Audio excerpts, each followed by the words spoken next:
Bismillahirrahmanirrahim. Assalamu alaikum. Today our lecture is about 9th class mathematics science group. Unit number 1, matrices and determinants. So let's start. What is matrices? Matrices क्या होता है?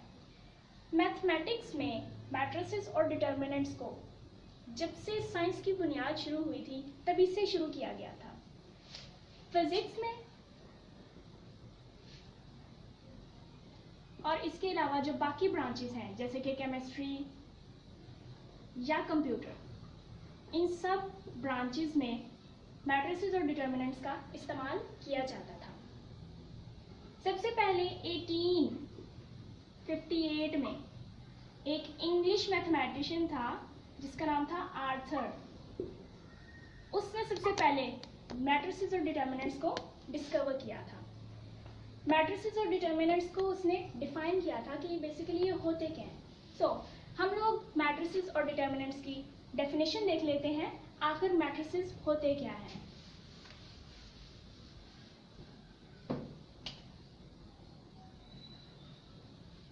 हमारे पास maths की terms में digits होते हैं, alphabets होते हैं जिनको हम अलजेब्रा में भी इस्तेमाल करते हैं. तो जो डिजिट्स होते हैं, न्यूमेरिकल वैल्यूज जिन्हें हम बोलते हैं, 1 2 ऑलमोस्ट जितने भी कंटिन्यूसली जो चलते जाते हैं, उन सब डिजिट्स को अगर हम लोग क्लोज ब्रैकेट्स में रिप्रेजेंट करते हैं तो वो हमारे पास एक मैट्रिक्स कहलाता है. फॉर एग्जाम्पल, अगर मैं इसके बीच में कुछ एंट्रीज लिखती हूँ, मैट्रिसेस में जो हम डिजिट्स अंदर लिखते हैं, न्यूमेरिकल वैल्यूज लिखते हैं, उन्हें एंट्रीज बोला जाता है. अगर हम एंट्रीज इसमें लिखते हैं, फॉर एग्जाम्पल मैं यहाँ पे लिखती हूँ 1 3 -7 2 8 6 9 0 0. Okay, these are integers. Positive values भी आ सकती हैं, इसमें नेगेटिव वैल्यूज भी आ सकती हैं. ये हमारे पास एक मैट्रिक्स है. इसके अलावा 0 1 2 3, this is also a matrix. अब हम लोग देखते हैं कि मैट्रिसेस में और कौन कौन सी ऐसी टर्म्स हैं जो हमारी एक्सरसाइज 1.1 में इस्तेमाल होंगी. अब हम लोग देखते हैं कि मैट्रिसेस में कौन कौन सी टर्म्स हैं जो इस्तेमाल होंगी हमारी 1.1 को सॉल्व करने के लिए. तो हम यहाँ पे बात करते हैं रोज एंड कॉलम्स की. हमें पहले पता होना चाहिए रोज क्या होती हैं और कॉलम्स क्या होती हैं.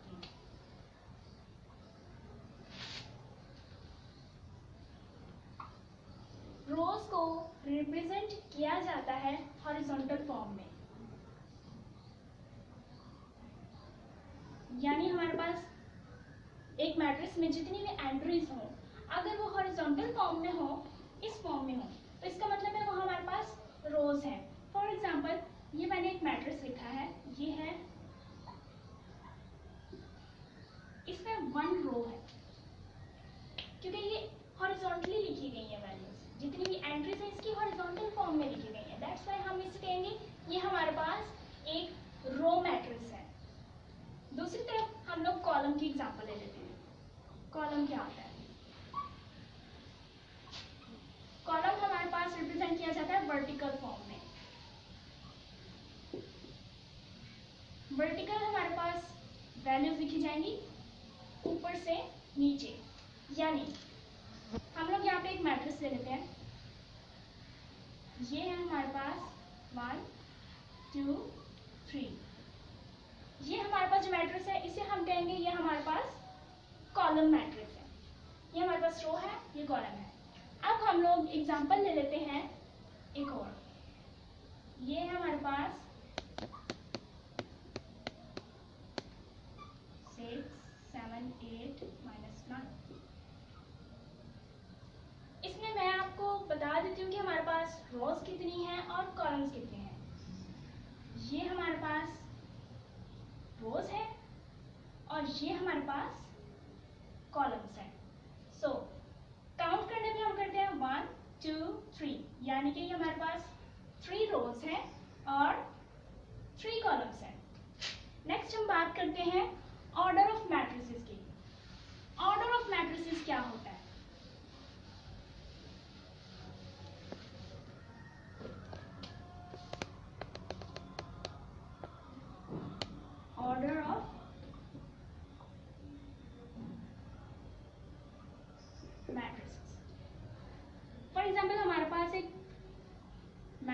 इसमें दिया हुआ है 8, 7, 10, 24, 11 एंड 9। हमने इसका ऑर्डर फाइंड आउट करना है। ऑर्डर फाइंड आउट करने के लिए हम लोग इसकी रोज और कॉलम्स को काउंट करते हैं। सबसे पहले हमने इसकी रोज काउंट करनी है, इसमें कितनी रोज हैं, और फिर हमने काउंट करना है इसमें कितने कॉलम्स हैं। और उन दोनों को काउंट करने के बाद हम लोगों ने लिखना कुछ इस तरह से है। फॉर एग्जाम्पल हमारे पास इसमें m रोज है और n कॉलम्स हैं, तो हमने इसको किस तरह से लिखना है, m बाय n। अब यहाँ पे हम लोग इसको काउंट कर लेते हैं। इसमें हमारे पास टोटल 1, 2, 3 रोज है, 1, 2, 3 कॉलम्स है। इसको हम इसका ऑर्डर लिखा जाएगा, order of m is equal to 3 by 3। This is the order of matrix M। एक और एग्जांपल ले लेते हैं। हमारे पास एक और मैट्रिक्स है, उसमें हम क्या लेते हैं, वो है A। ये है हमारे पास 1, 6, 9। अब इसमें हम देख लेते हैं हमारे पास कितनी रोज हैं और कितने कॉलम्स हैं। रोज काउंट करते हैं। सबसे पहले हम लोगों ने रोज लिखनी होती है, उसके बाद कॉलम लिखना होता है। रोज है हमारे पास 1 रो है, और कॉलम्स कितने हैं। मोस्टली स्टूडेंट्स इसमें कंफ्यूज हो जाते हैं कि इसमें एक रो है तो इसमें कॉलम तो कोई है ही नहीं, इसमें 3 कॉलम्स हैं, 1, 2, 3। चाहे इसके नीचे मजीद एंट्रीज नहीं लिखी हुई, लेकिन फिर भी ये हम कॉलम्स में इसे काउंट करते हैं। तो हमारे पास 1 रो है और 3 कॉलम्स हैं। तो मैट्रिक्स ए का ऑर्डर कैसे लिखा जाएगा, order of matrix A is equal to 3 by 1। So I hope so you will understand this order of matrices. So let's start our exercise 1.1. 3. Let's start our exercise 1.1. Exercise number 1.1। हमारे पास question number 1 दिया हुआ है। उन्होंने कहा find the order of the following matrix. उसमें हमें matrix दिया हुआ ए जो कि बराबर है 2, 3, -5 एंड 6 के। इसको हम कर लेते हैं 100। हमें पता है हम लोग जब ऑर्डर फाइंड आउट करते हैं तो हमने इसकी सबसे पहले देखनी है कितनी इसमें रोज हैं। रोज के बाद हमने देखना है इसमें कितने कॉलम्स हैं। जब हमें पता चल जाएगा इसमें कितने रोज हैं कितने कॉलम्स हैं, फिर हमने इसको लिख देना है कि m rows by n columns. ये हमारा ऑर्डर होता है, order of matrix A is equal to, हमारे पास 1, 2 रोज हैं, 1, 2 एंड 2 ही कॉलम्स हैं। सो इसे हम लिखेंगे 2 by 2। सिंपली ये इसका आंसर है। हमारे पास ऑर्डर ऑफ ए क्या है, 2 by 2। नेक्स्ट क्वेश्चन हम देखते हैं। क्वेश्चन नंबर 2 उसमें हमें दिया हुआ है मैट्रिक्स बी है,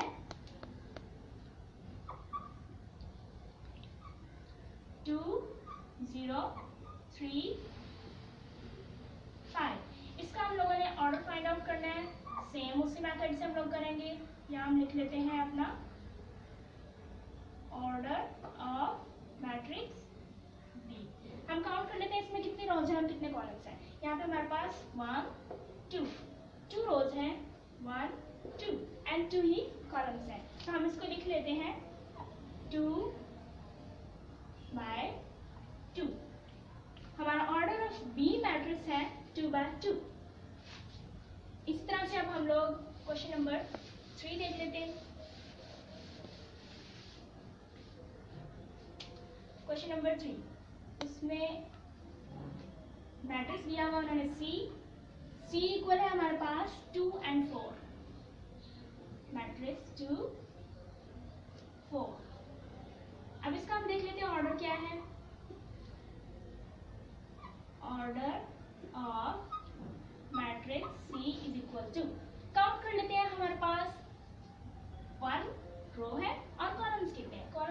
पास है 1 2 2 कॉलम्स है, 1 रो एंड 2 कॉलम। तो इसका ऑर्डर हम लिखेंगे 1 बाय 2, सिंपल। नेक्स्ट हमारे पास क्वेश्चन नंबर 4 है।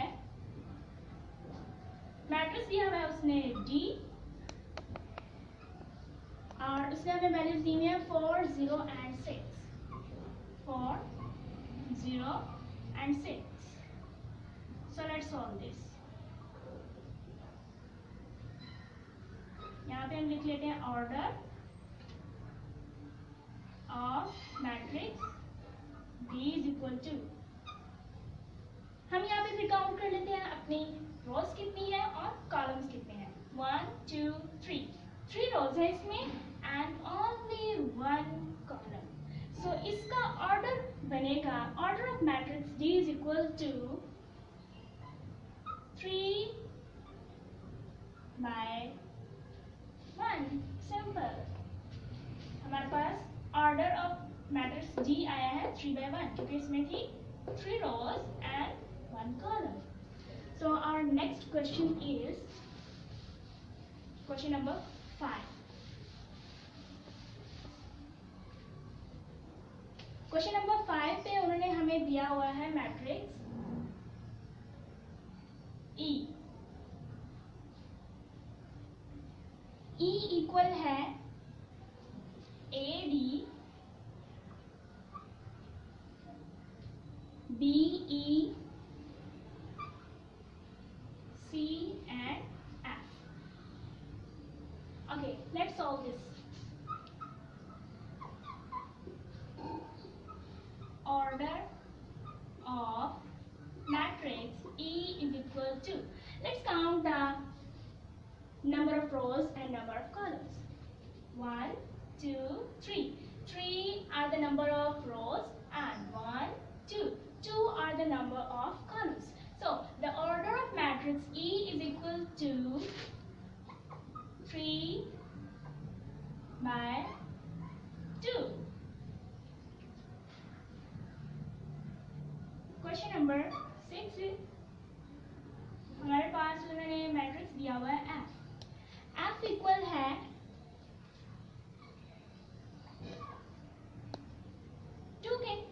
हमारे पास मैट्रिक्स है 2। Let's solve this. हम यहाँ लिखते हैं order of matrix F is equal to, let's count the number of rows and column of the matrix F। इसमें हमें पता है ओनली 1 एंट्री है, सिर्फ एक एंट्री है, जस्ट डिजिट 2। अब हमने इसमें देखना है कि कितने रोज है कितने कॉलम्स है। Only 1 row and only 1 column, सिर्फ एक ही रो है इसमें और एक ही कॉलम है। तो इसका ऑर्डर हम किस तरह से लिखेंगे? इसका ऑर्डर आएगा 1 बाय 1। एक ही एंट्री है इसमें, इसकी एक ही रो है और एक ही कॉलम है, इसका ऑर्डर बनेगा 1 by 1। Next question is matrix G.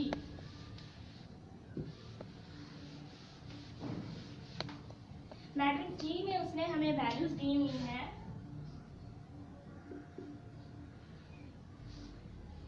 2 3 0 1 2 3 and 2 4 5. So let's solve. What is the order of this matrix? Order of matrix G is equal to, let's count the values of rows and columns. 1 2 3, 3 rows, 1 2 3 and 3 columns. So the matrix of the order of matrix G is 3 by 3. Question number 6, इसमें हमें matrix दिया हुआ है H। उसकी value हम लोगों ने find out करनी है 2 3 4 106. So let's solve.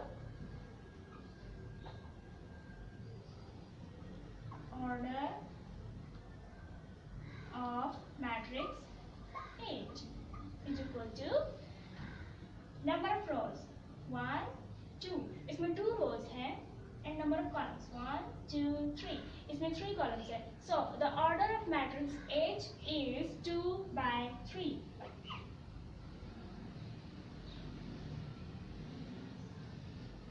हमारी एक्सरसाइज 1.1 का पहला पार्ट कंप्लीट हो गया है. अब हम लोग अच्छी तरह से जान गए हैं कि हम लोग मैट्रिसेस का ऑर्डर किस तरह से फाइंड आउट करते हैं. नेक्स्ट क्वेश्चन है हमारे पास, which of the following matrices are equal. बहुत सारे उन्होंने मैट्रिसेस हमें दिए हुए हैं A to I. इनमें से हमने बताना है कौन कौन से मैट्रिसेस एक दूसरे के इक्वल हैं. बेसिकली ये क्वेश्चन बहुत ही लंबा है तो पेपर में ये सवाल नहीं आएगा, लेकिन फिर भी हम इसे सॉल्व करते हैं क्योंकि पेपर बनाने वाला जो एग्जामिनर है वो क्वेश्चन अपने टाइम के हिसाब से देता है.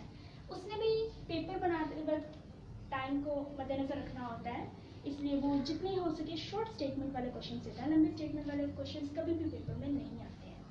हाँ, आपको प्रैक्टिकल्स में आ सकते हैं क्योंकि प्रैक्टिकल एक शॉर्ट पेपर होता है तो उसके बीच में वो आपको लंबे स्टेटमेंट वाले क्वेश्चन दे सकते हैं.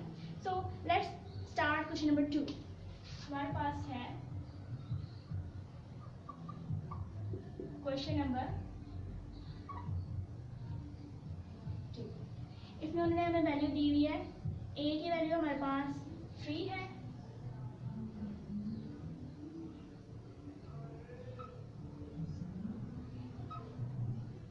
B की वैल्यू है हमारे पास 3 and 5.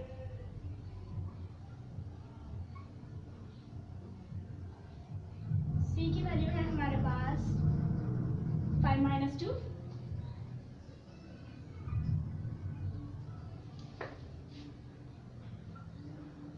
D की वैल्यू है हमारे पास 5 and 3.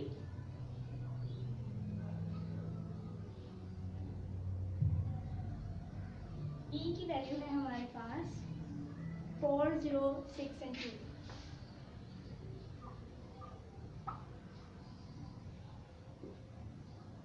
Matrix F is equal to 2 and 6.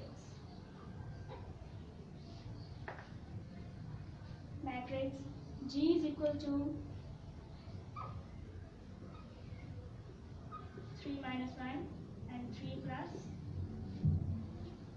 3. And last matrix is H, which is equal to 4, 0, 6, 2. Sorry, this is second last matrix. The last one is I. I matrix is equal to 3 and 3 plus 2.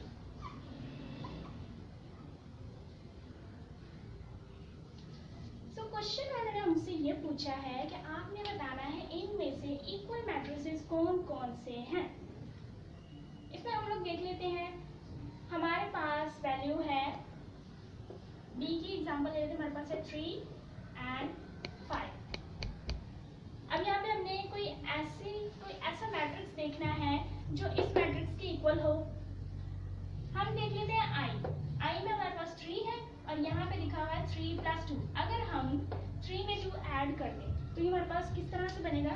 ये बनेगा हमारे पास I is equal to 3 plus 2 5. क्या ये और ये matrix I and B equal है या नहीं. बिल्कुल इक्वल है.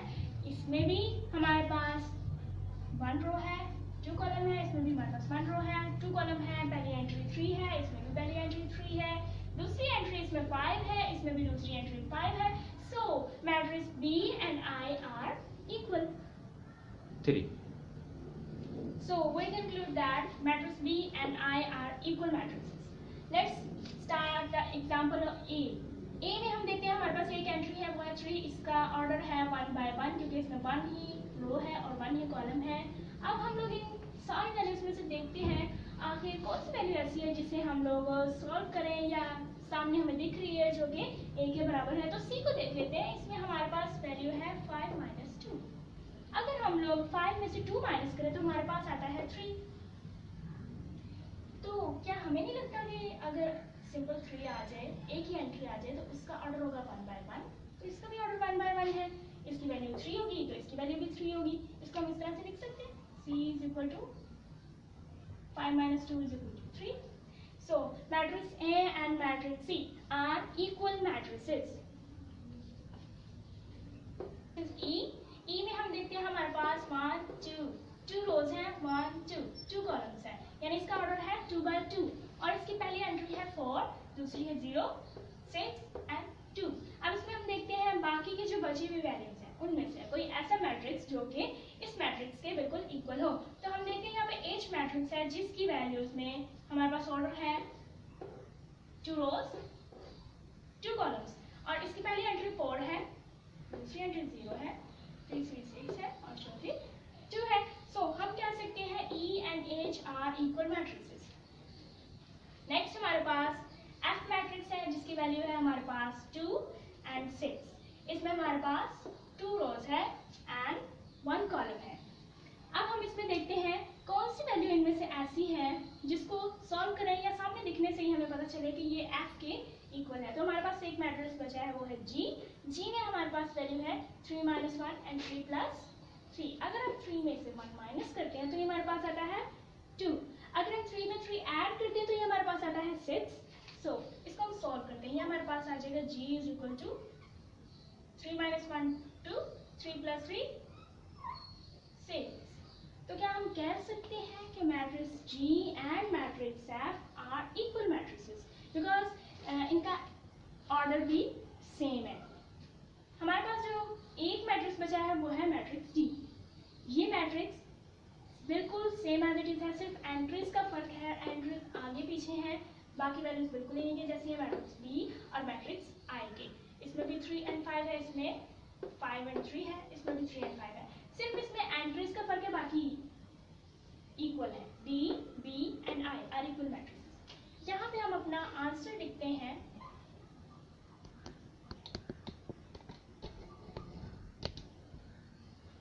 हमारे पास कौन कौन से मैट्रिसेस इक्वल हैं? हमारे पास है matrix A। Matrix A equal है मैट्रिक्स C के। मैट्रिक्स B इक्वल है मैट्रिक्स D के और मैट्रिक्स D इक्वल है मैट्रिक्स I के। इसी तरह से हम देख लेते हैं matrix E। Matrix E equal है मैट्रिक्स H के और मैट्रिक्स F इक्वल है मैट्रिक्स G के। ये था हमारा क्वेश्चन नंबर 2। चूंकि ये क्वेश्चन नंबर 2 कंप्लीट क्वेश्चंस को इंक्लूड करके फिर आंसर निकाला जाता है, दैट्स व्हाई ये हमें पेपर में नहीं आएगा, इसलिए इसकी ज़्यादा प्रैक्टिस करने की ज़रूरत नहीं है। बहरहाल आपको ये सवाल आना ज़रूर चाहिए। अब हम अपना last and most important question करते हैं।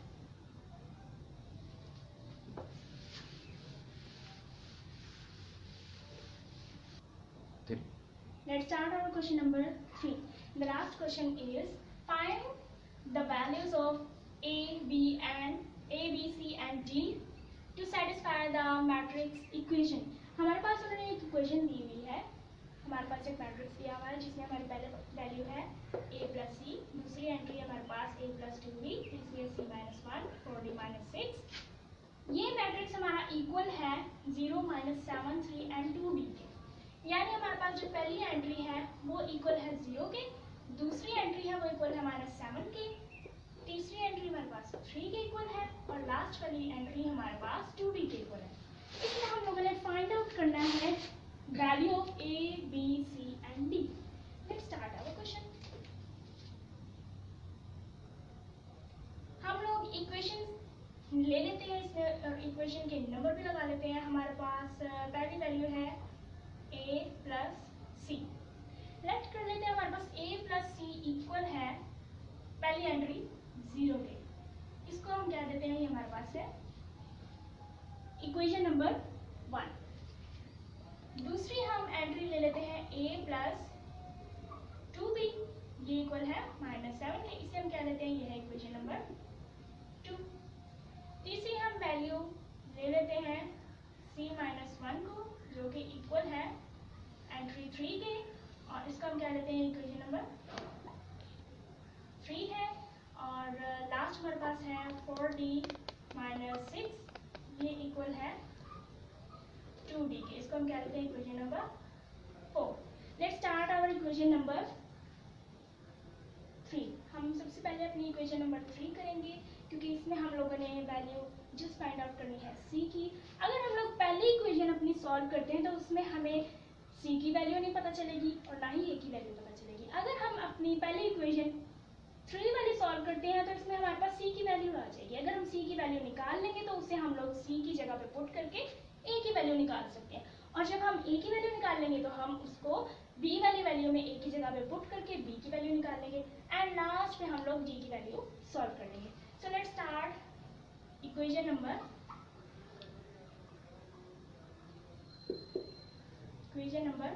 3।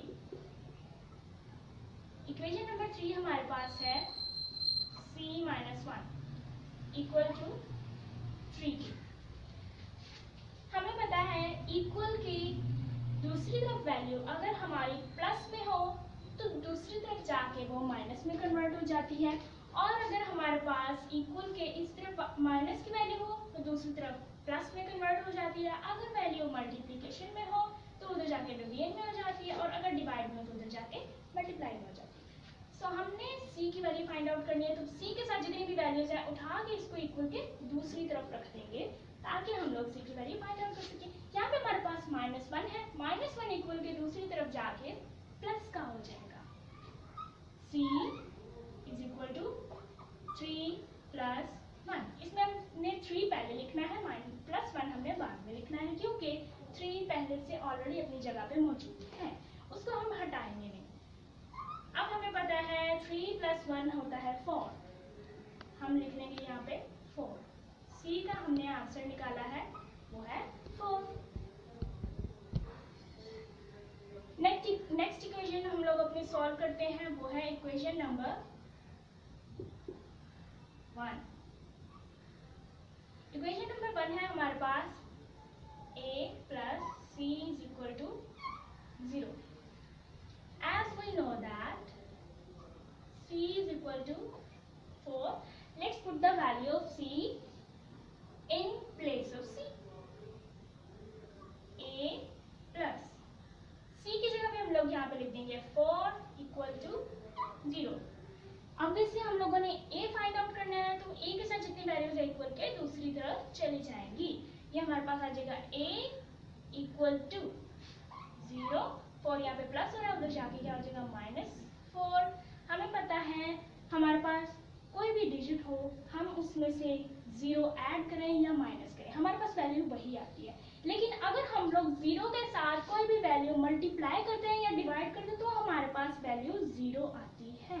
ये अक्सर बच्चे इस चीज़ में कंफ्यूज हो जाते हैं कि हमें पता नहीं चलता, हम लोग 4 में से 0 माइनस कर दिए तो वो भी 0 हो गया, नो 4 में ऐड कर दिए तो वो भी 0 हो गया, या इसके अलावा अगर मल्टीप्लिकेशन करनी हो तो 4 को 0 से मल्टीप्लाई करो तो वो लोग 4 ही लिख देते हैं, नो दिस इज 0। लेकिन अगर हम माइनस या प्लस करें तो फिर हमारे पास वही वैल्यू आएगी जो लिखी हुई है, a is equal to -4। इसके एग्जाम्पल मैं आपको सिंपली इस तरह से दे सकती हूँ। मिसाल के तौर पे ये हमारे 4 फिंगर्स हैं, हमने इसमें से 0 निकाला है। 0 क्या होता है? कुछ भी नहीं होता। हमने 4 में से कुछ भी नहीं निकालना है। अगर हम 4 में से कुछ नहीं निकालेंगे तो पीछे क्या बचेगा? ऑब्वियसली 4 ही बचेगा ना। तो हम लोग 0 किसी भी चीज में से निकालें तो वही वैल्यू ही आती है। हमारे पास एक ही वैल्यू क्या आ गई? -4। नेक्स्ट हम इक्वेशन सॉल्व करते हैं। Equation number 2। इक्वेशन नंबर 2 है हमारे पास a + 2b = -7।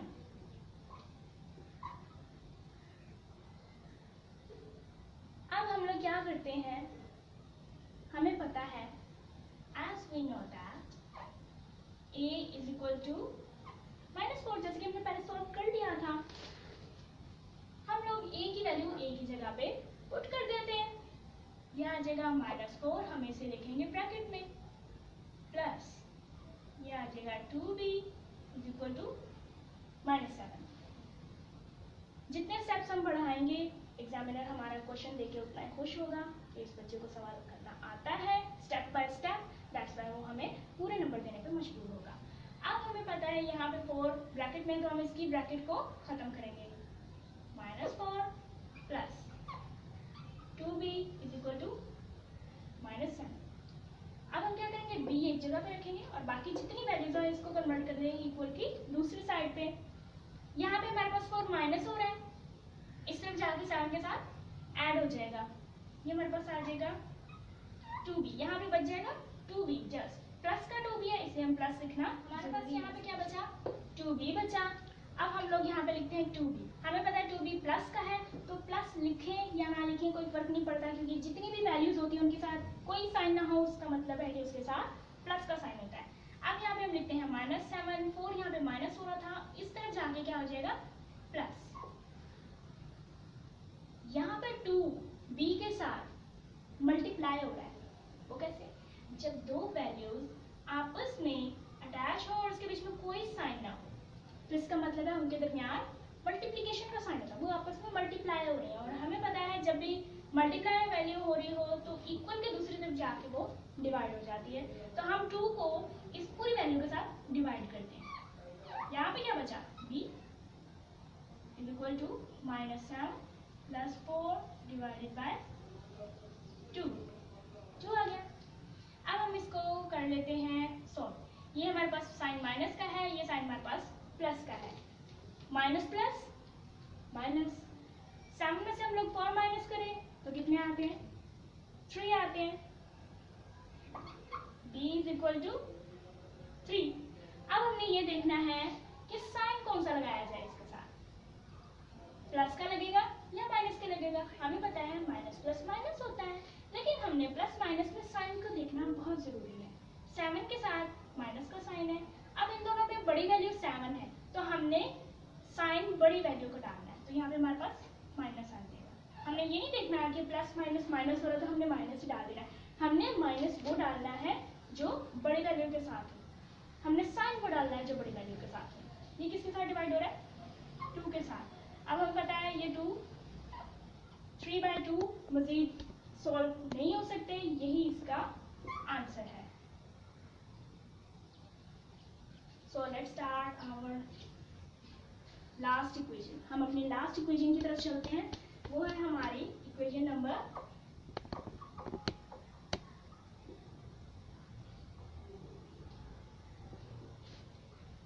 4। इक्वेशन नंबर 4 है हमारे पास 4d - 6 is equal to 2d, 4d - 6 is equal to 2d। अब हमने क्या करना है, d और d की वैल्यूज एक तरफ करनी है और जो कांस्टेंट है उसको एक तरफ कर देना है।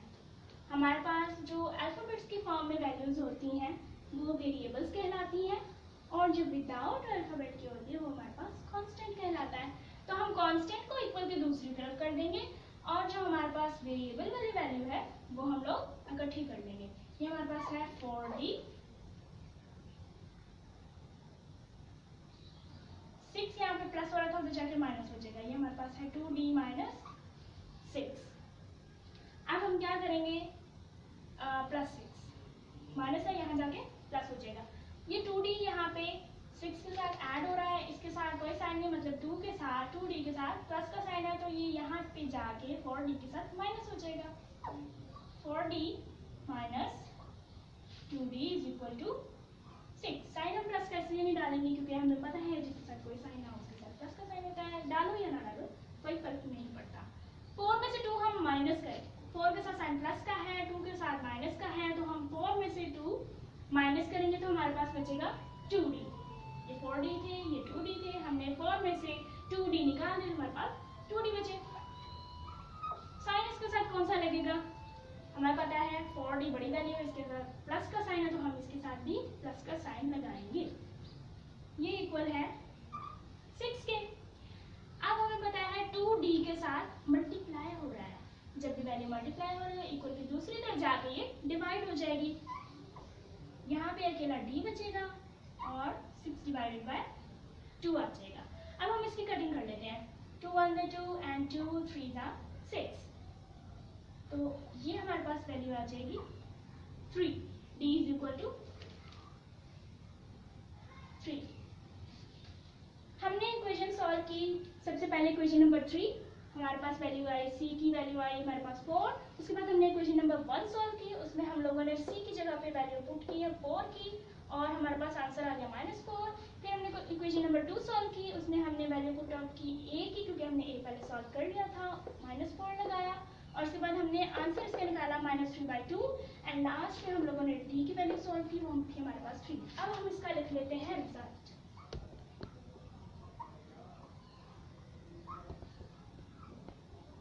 रिजल्ट हमारे पास क्या आया है, जैसे कि उन्होंने हमसे पूछा था, हमने a, b, c और d फाइंड आउट करना है, तो हम यहाँ पे वैल्यूज लिख लेते हैं।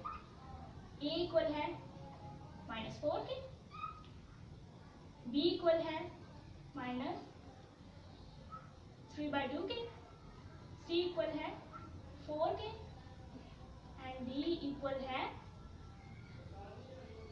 3 के। ये है हमारा answer. So our exercise 1.1 is complete. Mathematics, 9th class, chapter number 1, exercise 1.1 has completed. So our chapter next will be started in next lecture. Take care. Allah Hafiz.